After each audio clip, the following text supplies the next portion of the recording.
Ok, bueno, pues buenas tardes. Ya conocen, Arturo R3 Medicina Interna. Y vamos a hablar rápidamente sobre la interpretación de una gasometría. Entonces,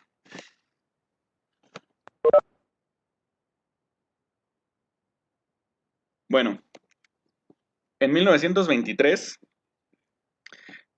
algunas personas ya de esa época, incluyendo estos dos sujetos que están aquí, que son Bronsted y Lowry, hicieron definiciones de lo que se definía como un ácido o como una base.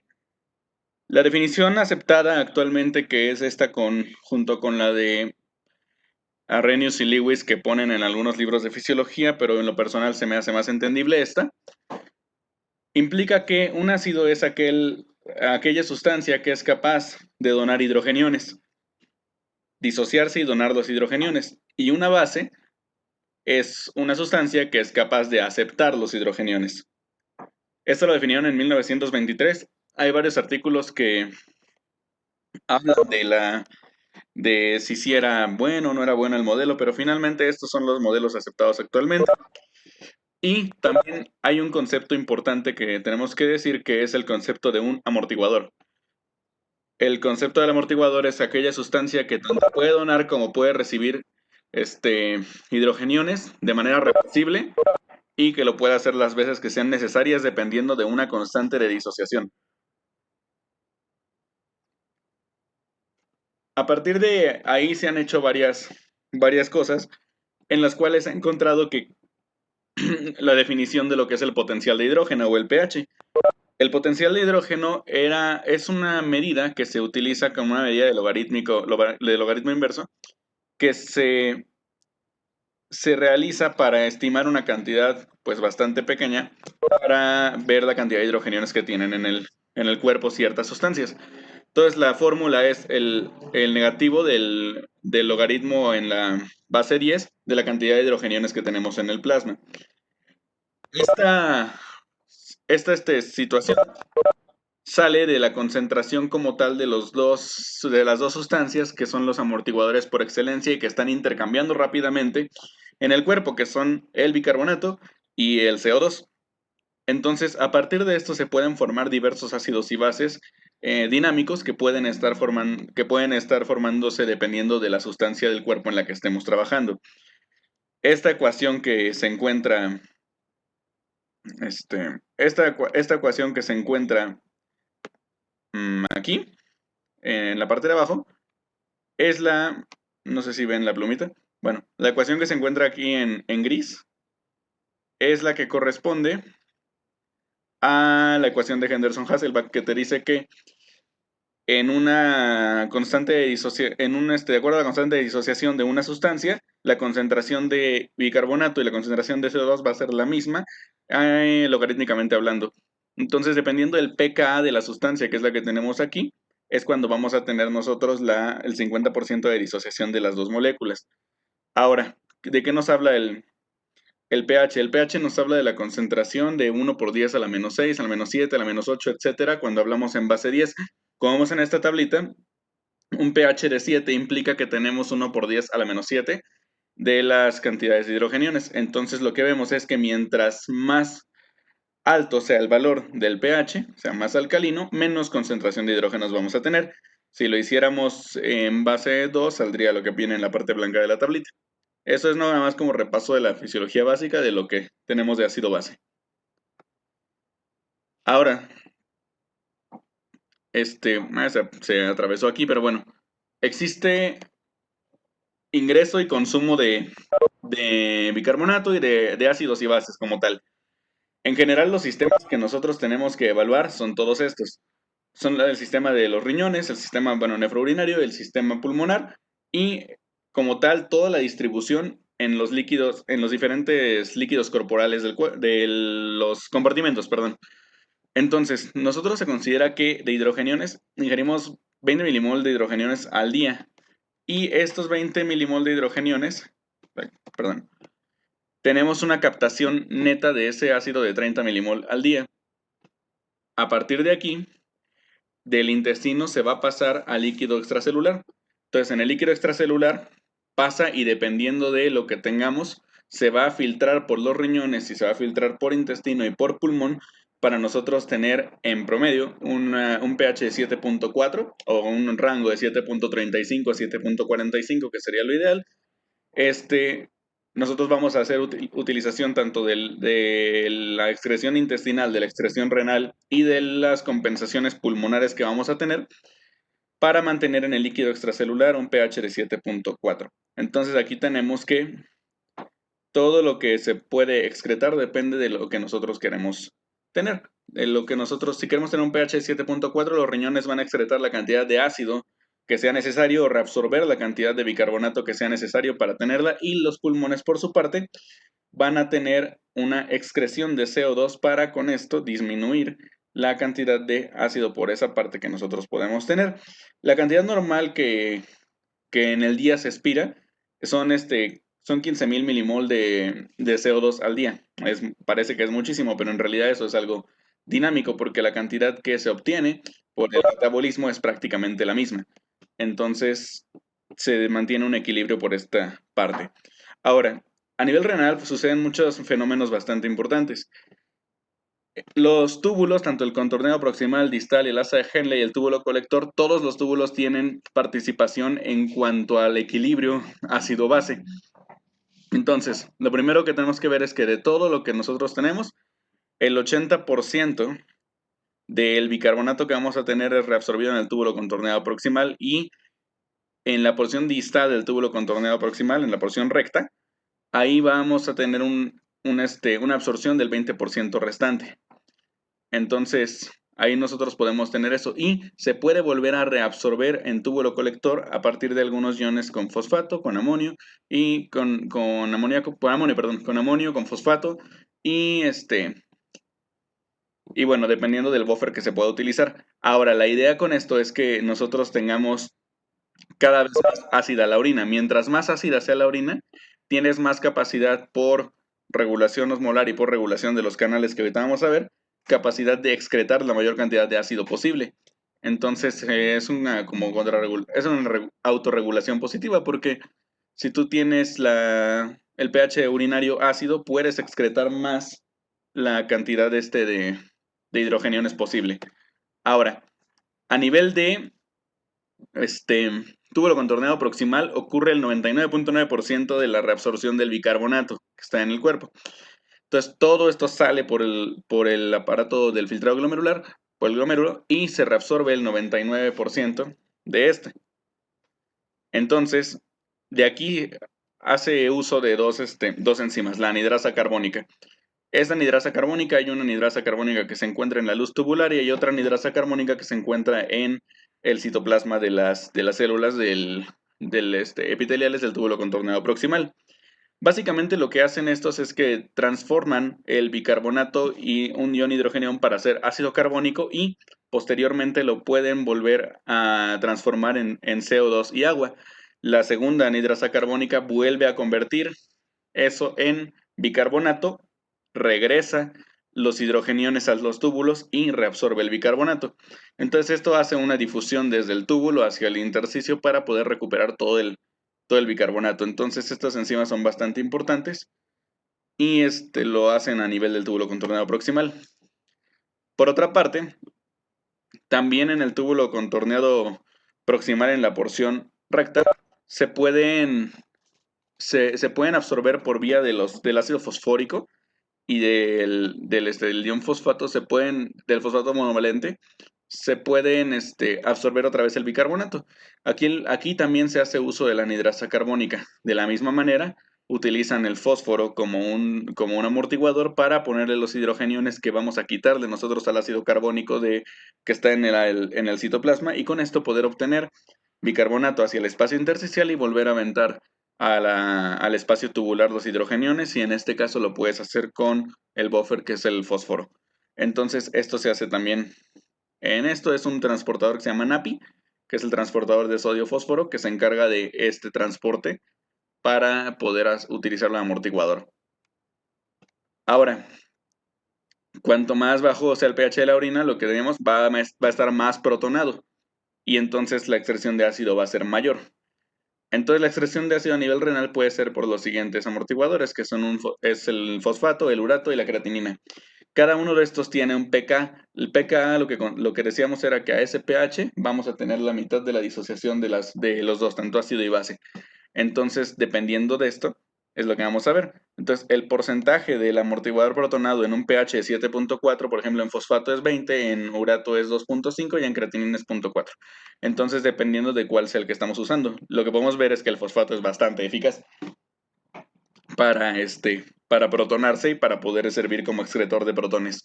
Esto se hace a nivel de los túbulos. Ahora, en el túbulo contornado proximal igual se puede hacer la excreción del amoníaco, perdón, del amoníaco. Entonces, aquí sucede algo muy parecido. Misma situación, el CO2 y el ácido carbónico que está en el citoplasma de las células, por parte de la anhidrasa carbónica 2, pasa a convertirse en bicarbonato y se excreta el espacio intersticial. En este caso, lo que queda es el, el protón hidrogenión y el oxígeno. Entonces, ese ion hidroxilo con electrón libre y ese ion hidroxilo con electrón libre y el amoníaco resultante del metabolismo como tal que tenemos a este nivel pueden convertirse en protón de hidrógenos y amoníaco. El amonio es el de intracelular, perdón. El otro es el amoníaco. Y ya después pasa a la luz tubular. Entonces, aquí lo que se hace con esto es un fenómeno que es la excreción de ácido a nivel del túbulo contorneado proximal. Esto pues puede hacerse también por aminoácidos, generalmente se puede hacer por este punto y toda la excreción de ácido, de toda la excreción, el mecanismo del amoníaco y este corresponde al 60% de todo. Entonces esto es básicamente lo que tendríamos que recordar. Acá es el asa de Henle y el túbulo colector.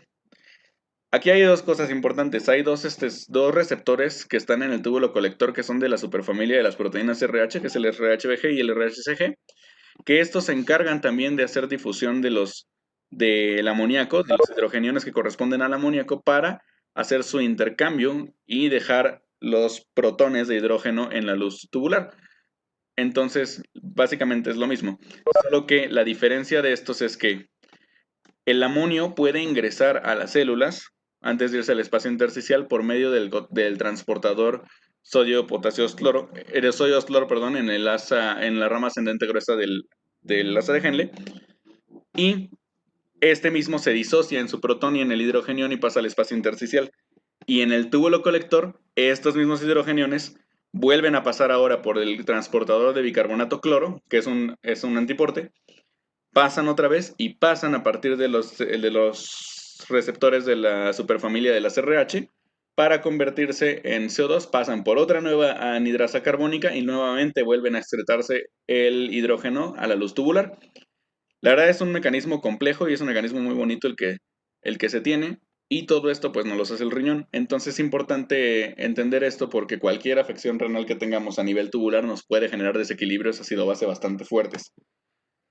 Ahora, todas las acidosis y alcalosis metabólicas y respiratorias que vamos a ver más adelante tienen mecanismos compensatorios agudos y crónicos.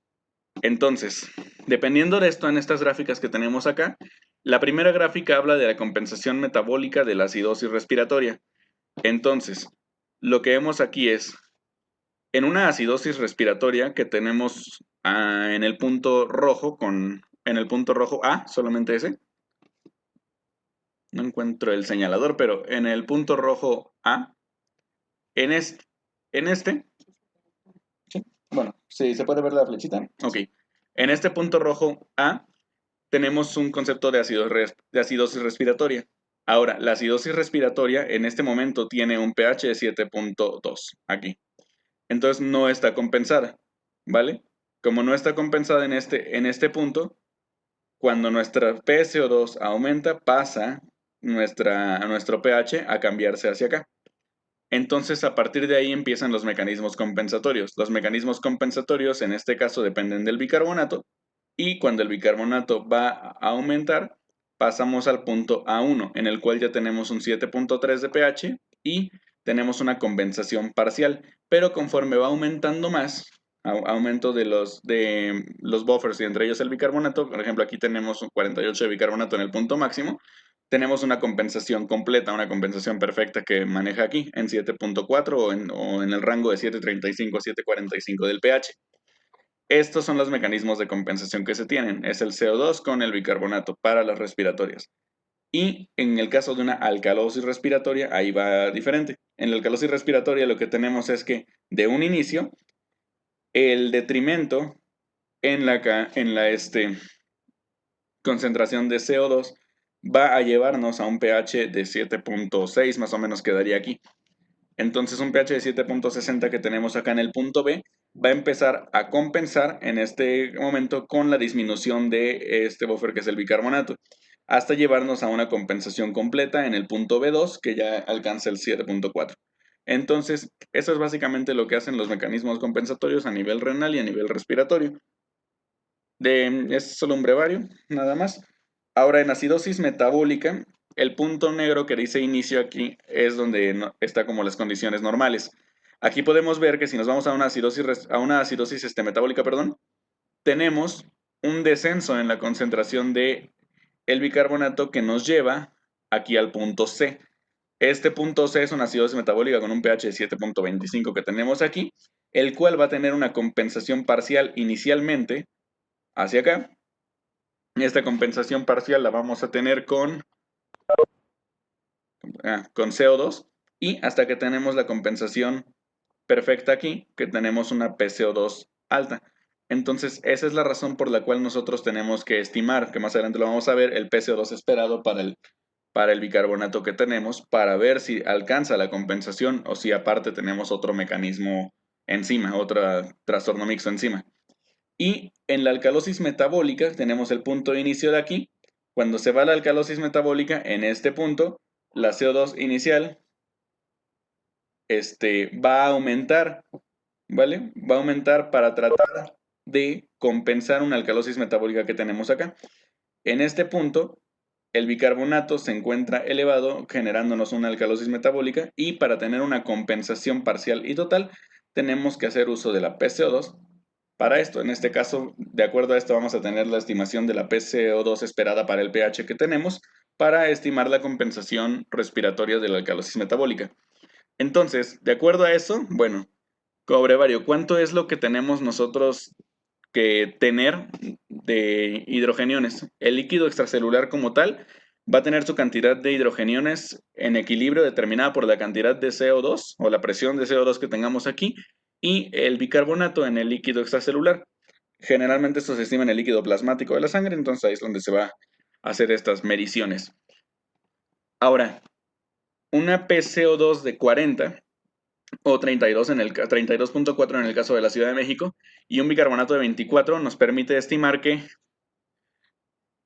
una concentración de hidrogeniones de 24 es esto, pues son de 40 nanoequivalentes por litro cuando tienes una PCO2 de 40 y un bicarbonato de 24. Esa es la fórmula que se utiliza para estimar esto. Son 40 nanoequivalentes por litro de concentración total de hidrogeniones a condiciones normales. Y un miliequivalente pues equivale a 1.000.000 de nanoequivalentes. Es nada más como esto. Cuando nosotros tenemos un pH de 7.40 es cuando en condiciones normales y al nivel del mar vamos a tener 40 de PCO2 y bicarbonato de 24. Ese sería como el equilibrio total y estos son los valores de hidrogeniones que tendríamos que tener normales. Ahora, esta es una gráfica que representa lo que es el pH. Entonces vemos que a mayor cantidad de pH, a mayor número del pH es menor en una curva hipérbola que corresponde a las logarítmicas. Es menor la cantidad de hidrogeniones que tenemos. Ahora, cualquier cambio en la PCO2 o en el bicarbonato van a producir un cambio en el pH del líquido extracelular. Entonces, a partir de aquí, nosotros podemos dividir esto en dos, en un trastorno ácido básico respiratorio o en un trastorno ácido básico metabólico. En el primero, en un trastorno ácido básico respiratorio, el cambio va a afectar principalmente a la PCO2. A partir de aquí, podemos tener dos tipos, la alcalosis respiratoria y la acidosis metabólica. respiratorias, perdón, son las dos. En la alcalosis respiratoria hay una disminución de la PCO2 con respecto a lo que debería de haber, y en la acidosis respiratoria hay un aumento de la PCO2. En el caso de los metabólicos, el cambio afecta principalmente al bicarbonato, siendo que si aumenta el bicarbonato hay alcalosis metabólica y si disminuye el bicarbonato hay acidosis metabólica. Entonces es lo que tenemos. Ahora, ¿cuál es lo normal que tenemos que tener en el líquido extracelular? Lo que hayamos quedado, 40 más menos 10 nanoequivalentes por litro, que corresponde a 7.40 más menos 0.5 hacia el pH. Entonces nuestro rango normal y aceptado es de 7.35 a 7.45. Siempre que vaya un cambio de la PCO2, tiene que haber un cambio proporcional del bicarbonato y viceversa, ¿vale? El cambio inicial que tengamos en la PCO2 o en el bicarbonato, ese es el trastorno primario. Y lo demás va a ser para identificar el trastorno secundario y para identificar la compensación, si la compensación es suficiente o no. Ahora, hay cosas que tenemos que tener. Estas formulitas sí necesito que las manejemos bien porque las vamos a utilizar más adelante. En el caso de una acidosis metabólica, cuando tenemos una acidosis metabólica vamos a tener un bicarbonato disminuido. Para nosotros saber si tenemos un trastorno secundario o que la compensación no alcanza a ser la suficiente porque hay un trastorno secundario en este caso, tenemos que utilizar la PCO2 esperada. La PCO2 esperada se calcula con 1.5 veces el bicarbonato más 8 y a eso tenemos un rango de más menos 2. Entonces la PCO2 esperada que vamos a tener en todas las gasometrías que veamos de pacientes que tienen un bicarbonato disminuido y tienen una acidosis o acidemia metabólica, tenemos que utilizar la PCO2 esperada para tener esto. En la alcalosis metabólica, la fórmula de la PCO2 esperada es 0.7 por el bicarbonato más 21 más menos 2. Y esa sería la PCO2 que tenemos que tener. Si nuestra PCO2 de las gasometrías cae dentro del rango que tenemos en el resultado de estas dos fórmulas, entonces nuestro paciente no tiene otro trastorno encima. Ahora, ¿de qué significa que esté compensado o no? De que pese a la acidosis metabólica o alcalosis metabólica que tú tengas, tu PCO2 te alcanza para mantener un pH normal. Entonces, ese sería el mecanismo de la compensación. Pero si además no tienes una PCO2 esperada adecuada, entonces implica que tienes otro trastorno encima, otro trastorno respiratorio.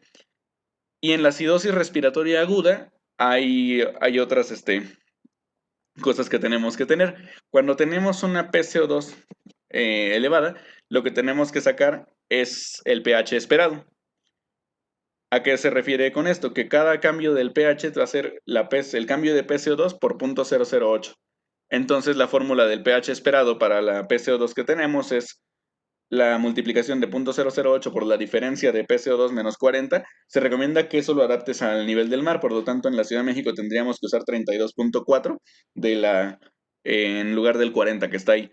Entonces sería 7.40 menos el resultado de 0.008 por la PCO2 que tienes menos 32.4, que sería en la Ciudad de México.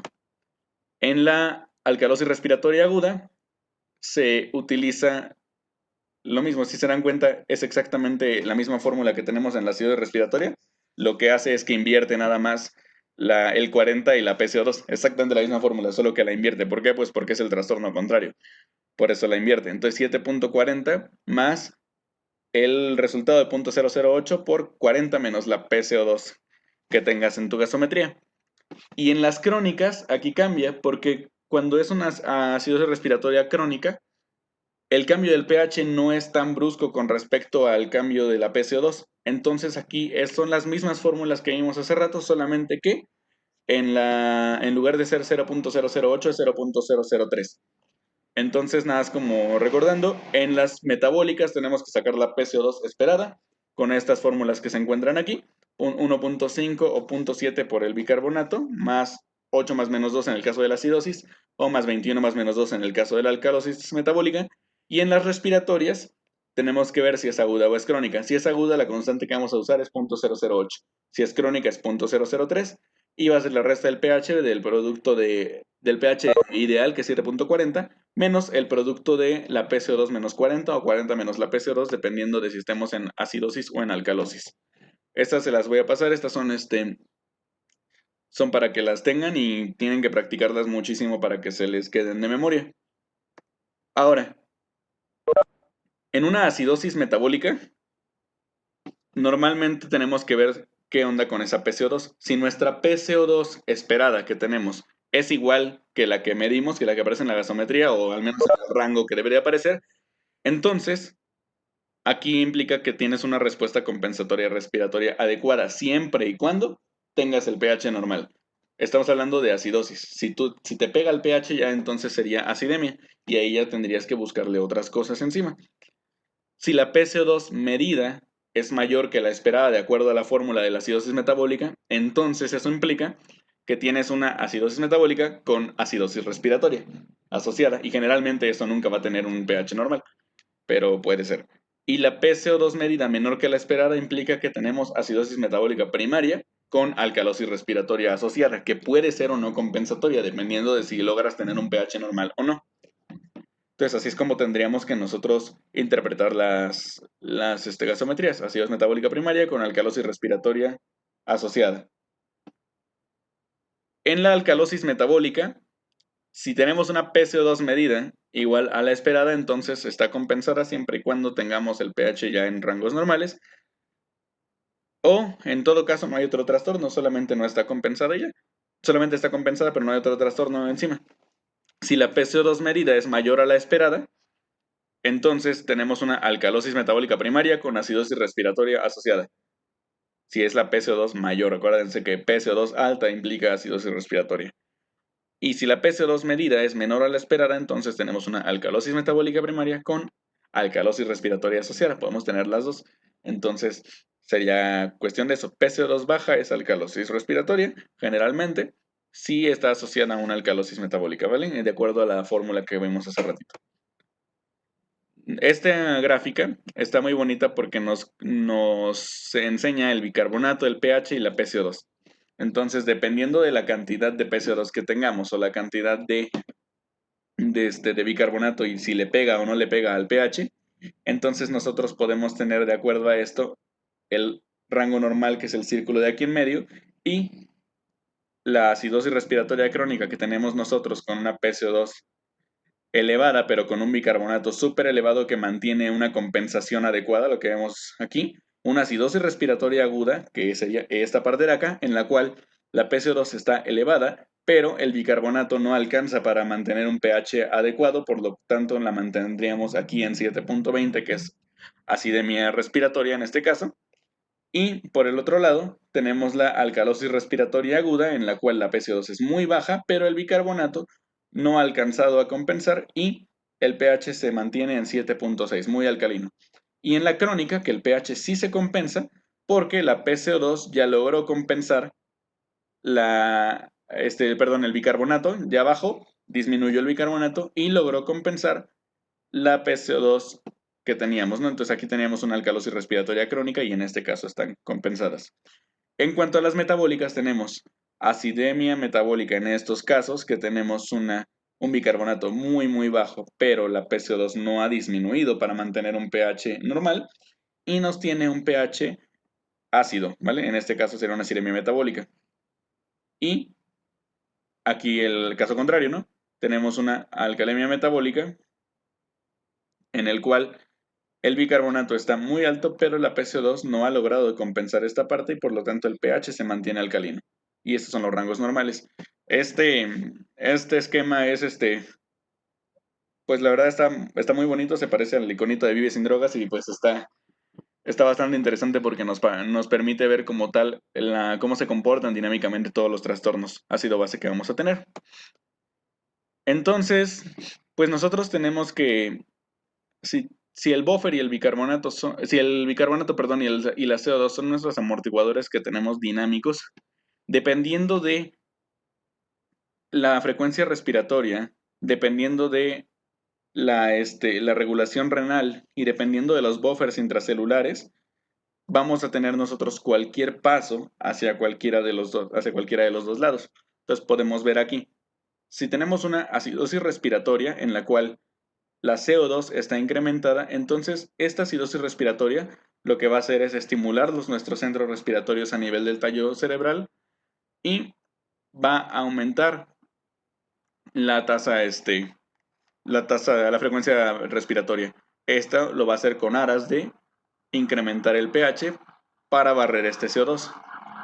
Aparte de esto, también incrementa la reabsorción de bicarbonato, la excreción de hidrogeniones y esto va a hacer lo mismo, disminuir la cantidad de hidrogeniones que tengamos en el plasma para aumentar la concentración de pH, del pH. El pH, pues hacerlo más alcalino.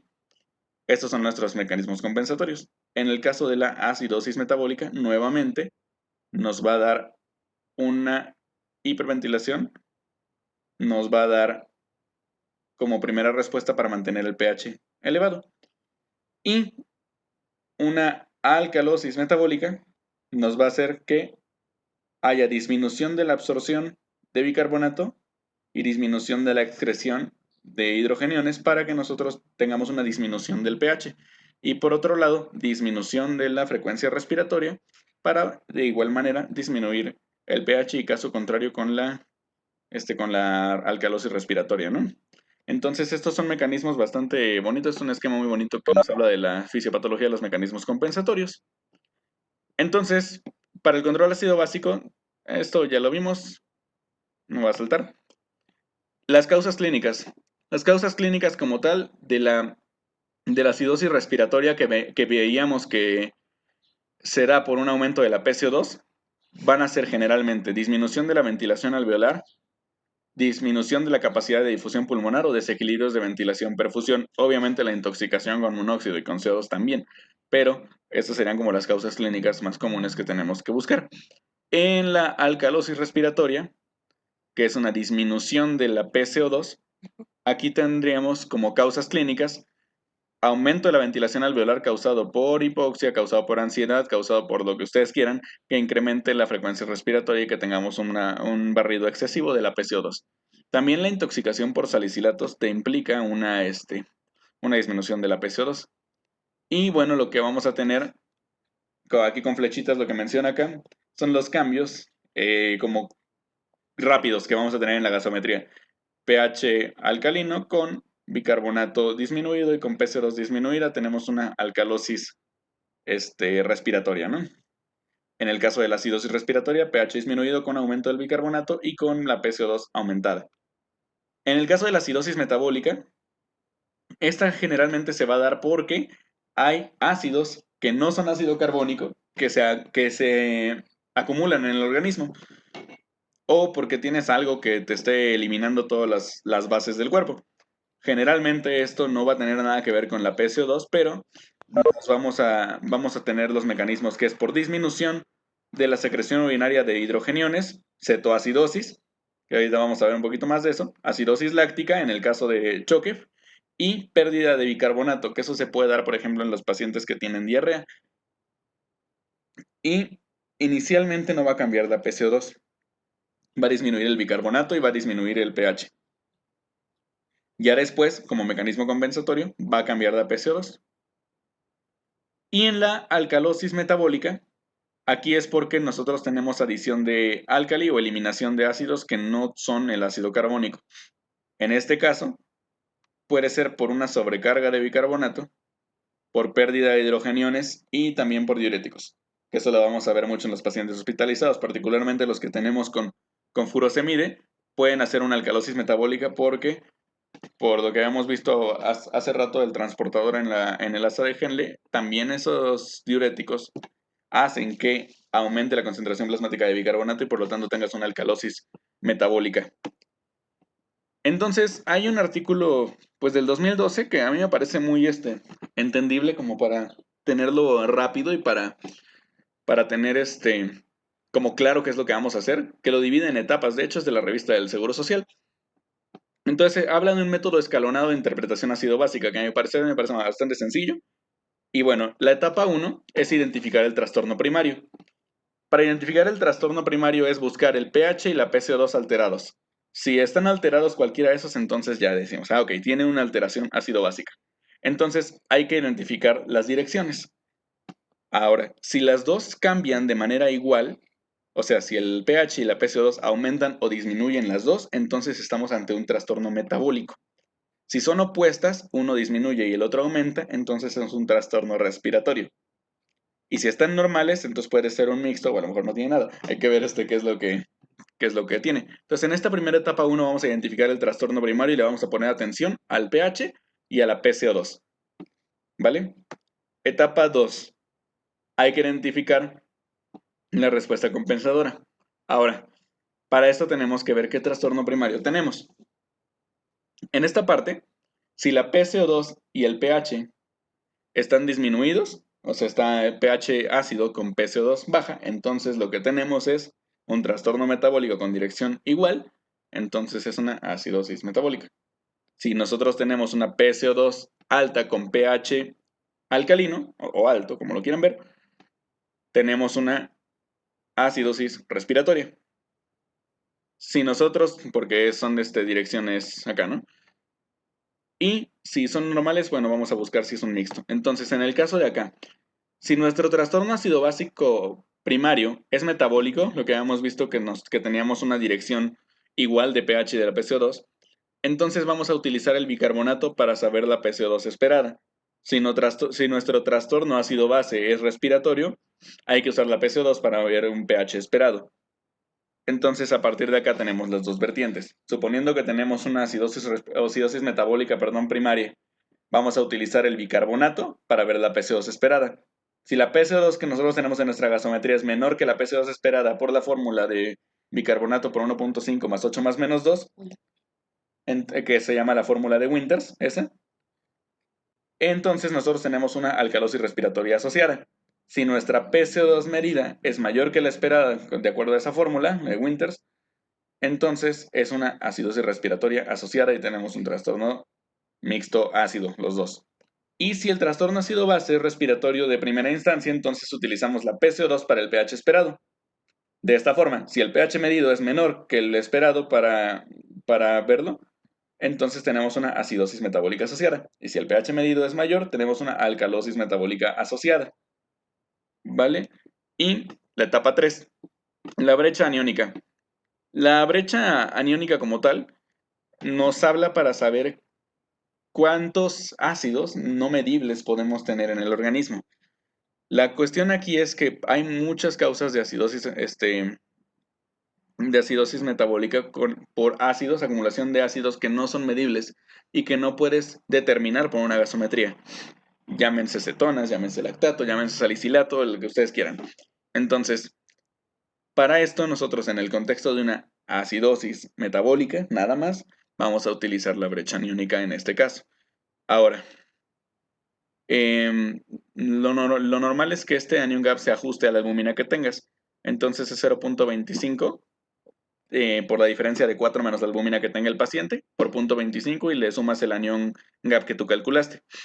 Entonces, ¿por qué? Porque la albúmina es el principal anión que no se mide. Entonces sí tenemos que corregirlo con la albúmina.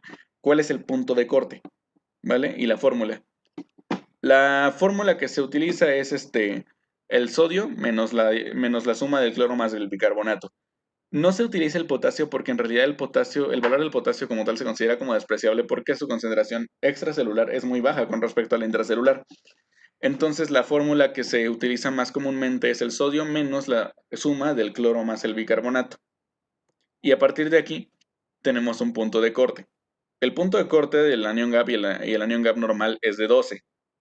Entonces, hay algunos artículos como este que le estoy mencionando que menciona que el punto debería de ser 15, porque generalmente cualquier trastorno metabólico que tengas es cualquier trastorno que se encuentre aquí te va a elevar un poquito más de 15. O sea, y la realidad es que sí, cuando tienes una acidosis metabólica por cualquiera de estas causas que vienen aquí en esta mnemotecnia que se llama Mood-Piles, el anion gap está muy elevado.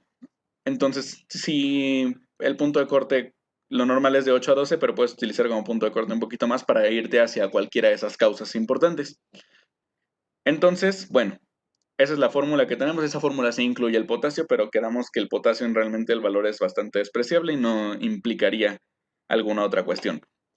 Ahora, cuando tenemos una elevación del anion gap o de la brecha aniónica, cualquiera de estas causas, que sea intoxicación por metanol o etanol, la uremia, la acetoacidosis diabética, intoxicación por alcohol, paraldehído, isoniazida, lactato y salicilatos, son las causas que nosotros deberíamos pensar en un paciente que tenga una acidosis metabólica aguda como tal.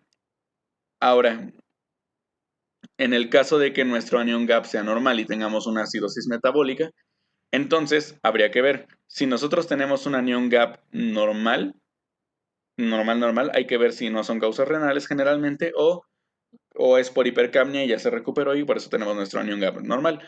O si incluso el anion gap resultara estar demasiado bajo. ¿A qué se refiere con esto? Que incluso tuvieras valores negativos de la brecha aniónica, entonces hay pérdida intestinal, ¿vale? De bicarbonato. Entonces por esa razón pues tendríamos que tener pues esto. Ahora, etapa 4. La etapa 4 es buscar trastornos adicionales. Lo que habíamos visto entonces inicialmente es que en la etapa 1 identificabas el trastorno primario, si es respiratorio o metabólico, le pones nombre. La etapa 2 ves el trastorno compensatorio y si aparte hay un trastorno secundario. Y en la etapa 3 el anion gap, si es que esa acidosis metabólica. Y en la etapa 4 lo que vamos a hacer es una cosa que se llama el delta gap. El delta gap es una división de dos restas que tenemos entre el anion gap real menos el anion gap ideal, que lo tomamos como punto de corte en 10, y entre el bicarbonato ideal, que es 24, menos el bicarbonato real del paciente. A partir de ahí sacamos 2, si es menor de 1 o es mayor de 1.6. Si es menor de 1, además de estos trastornos que teníamos, tenemos una acidemia metabólica hiperclorémica, y si es mayor de 1.6, tenemos una alcalosis metabólica. ¿Y qué pasa en el punto intermedio, entre 1 y 1.6? Pues no hay otro trastorno adicional. Eso es lo que sería. Ahora, hay consideraciones especiales que tenemos que tener nosotros. Por ejemplo, la hiperlactatemia. La hiperlactatemia como tal, el lactato, cualquier causa que nos genere desviación de la vía del piruvato hacia el lactato, el lactato nos va a generar como tal un ácido no medible. Entonces, lo que habíamos visto en la mnemotecnia múltiples, el lactato va a ser una de las causas que vamos a tener. Los pacientes con sepsis particularmente hacen hiperlactatemia hacen acidosis láctica. También los pacientes que consumen metformina pueden hacer acidosis láctica, entonces hay que tenerlo muy en cuenta para estos pacientes. Estos van a tener la brecha aniónica bastante alterada, pero aquí hay una cuestión. Si tú tienes una brecha aniónica como entre 15 y 18 más o menos, te podría dar que es por lactato, que es por salicilato o es por uremia. ¿Qué pasaría si tuvieras más anion gap? Tuvieras un anion gap de 22, 24. Generalmente eso es casi exclusivo de la intoxicación por salicilatos, por alcohol, por cualquiera del formaldehído, del etanol o del metanol, y de la cetoacidosis, que puede ser cetoacidosis alcohólica o cetoacidosis diabética. Cualquiera de estos nos va a tener en condiciones así como literarias clásicas, vamos a tener un incremento del anion gap bastante importante. Entonces, lo que tenemos es esto, ¿no? El beta hidroxibutirato es la acetona que se puede medir y es la que vamos a encontrar más aumentada en los pacientes que tienen cetoacidosis. No así el acetoacetato y la acetona. Por esa razón este es el que utilizamos. Este es un esquema de cetoacidosis. Básicamente es una consideración especial porque esta acidosis como tal que tenemos es por acumulación de ácidos orgánicos que son diferentes a los ácidos comunes. Son en este caso el beta-hidroxibutirato y que será por una contrarregulación de las hormonas con respecto a la insulina que tenemos.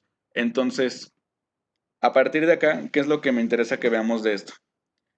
Que si nosotros tenemos un acúmulo de beta-hidroxibutirato, el beta-hidroxibutirato es un donador de hidrogeniones. El donador de hidrogeniones va a hacer que este bicarbonato se consuma y se convierta en ácido carbónico. Y este ácido carbónico va a hacer que disminuya el bicarbonato por consumo y por ende disminuya el pH. Esto nos va a dar la respuesta compensatoria, que es la hiperventilación en los pacientes, que está referida como la respiración de Kussmaul, y nos va a dar una disminución de la PCO2. Entonces, en las acidosis metabólicas vamos a tener un bicarbonato bajo y una PCO2 baja, generalmente cuando son bastante importantes. Y en el caso de la cetoacidosis diabética vamos a tener un anion gap elevadísimo. Entonces, eso se los comento. Aparte de eso, disminuirá la tasa de filtrado glomerular, va a disminuir, va a ser disfunción aquí, va a ser diuresis osmótica y va a disminuir la reabsorción de bicarbonato también. Entonces, por estos dos mecanismos, por eso lo pongo como una consideración especial, porque es un poquito diferente, no es un mecanismo único, podemos tener también acá alteraciones ahí. En el caso del alcohol, del etilenglicol y el metanol, como tal, lo que sucede aquí es que hace que la vía del piruvato se vaya hacia el lactato. Entonces tenemos una acidosis láctica secundaria a la NADH que se protona y hace que el piruvato se vaya hacia el lactato. A partir de ahí podemos tener una acumulación de lactato por el metanol o por el etilenglicol. Además, estas dos también generan aumento de los cuerpos cetónicos y además generan acumulación de ácidos este, orgánicos derivados del etilenglicol particularmente, y del metanol sería el ácido fórmico y del etilenglicol sería el ácido glicólico, el ácido glicoxílico, perdón, y el ácido oxálico. Estos tres generan acidosis y son aniones ácidos no medibles que tenemos en el cuerpo y que son los responsables de que nuestra brecha aniónica sea bastante alta. Entonces, tanto en el esquema de la cetoacidosis como en el esquema de la intoxicación por alcohol, estos ácidos orgánicos son los que nos generan un anion gap bastante elevado. Entonces, veamos qué va a pasar en el anion gap normal. El anion gap elevado ya habíamos visto las causas. En el anion gap normal nosotros vamos a tener generalmente diarrea, que tengamos sin infusión son solución salina isotónica, 0.9%, generalmente es la que genera acidosis con anion gap normal. Insuficiencia renal, o lesión renal aguda, cualquiera de las dos. Acidosis tubular renal, acetazolamida. ¿Por qué? Porque inhiben la anhidrasa carbónica renal. Y bueno, algunas cirugías como esta, ¿no? Las ureteroenterostomías, porque hay pérdida de bicarbonato y de cloro. Entonces, en estos casos vamos a tener un anion gap normal. Ahora, esto pues básicamente sería todo. Necesito que se imaginen, porque la verdad pues se me olvidó. Una gasometría. Una gasometría que tuviera un pH de 7.25 con una PCO2 de 18 y un bicarbonato de 12. En este caso lo que tendríamos que ver es que tenemos una PCO2 disminuida y un pH disminuido o ácido. En este caso tenemos un trastorno primario metabólico. Como los dos están disminuidos, la PCO2 está disminuida y el pH también, entonces el trastorno primario metabólico es una acidemia metabólica. Ahora, habíamos quedado que teníamos una PCO2 de 18, entonces hay que ver. Y un bicarbonato de 12, con el pH de 7.25. En este caso, lo que sigue primero es determinar el trastorno primario. El trastorno primario es una acidemia metabólica. Lo que sigue es ver la PCO2 esperada para el bicarbonato. De acuerdo a la fórmula de Winter, perdón, el bicarbonato es 12, por 1.5 serían 18, más 8 son 26, más menos 2 sería entre 24 y 28, el rango que tendríamos que tener de una PCO2 esperada. Entonces, como la PCO2 es menor de 24, que es nuestra PCO2 esperada mínima, entonces ni está compensada y además tenemos una alcalosis respiratoria concomitante. Ahora, suponiendo que en este caso tuviéramos un anion gap de 18, vamos a suponer, para irnos rápido. Tenemos un anion gap de 18. Entonces tendríamos que buscar de cualquiera de las causas de anion gap elevado y después sacar nuestro delta gap. Entonces nuestro delta gap, recordamos que vamos a sacarlo con una fórmula doble, ¿no? Con una división de restas. Entonces nuestra división de restas es nuestro anion gap normal menos el anion gap medido, entonces que en este caso es el valor absoluto. Entonces en este caso tendría que ser 12 menos 18, entonces el valor absoluto sería 6 entre los bicarbonatos. Y el bicarbonato quedamos que el normal es 24, entonces el delta gap sería 6 entre 12. Entonces 6 entre 12, ¿vale? ¿Cuánto nos queda? Pues 0.5. De acuerdo a esto, tenemos una acidemia metabólica hiperclorémica. Entonces ese sería nuestro diagnóstico gasométrico. tenemos una acidemia metabólica no compensada con alcalosis respiratoria concomitante y aparte tienes hiperclorémica, o sea, una acidemia metabólica hiperclorémica encima, y ese es su trastorno terciario.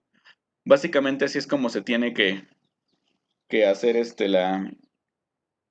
la interpretación de una gasometría.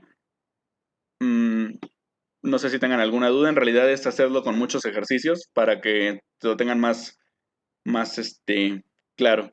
No sé si me haya dado a entender, escucho dudas y muchas gracias.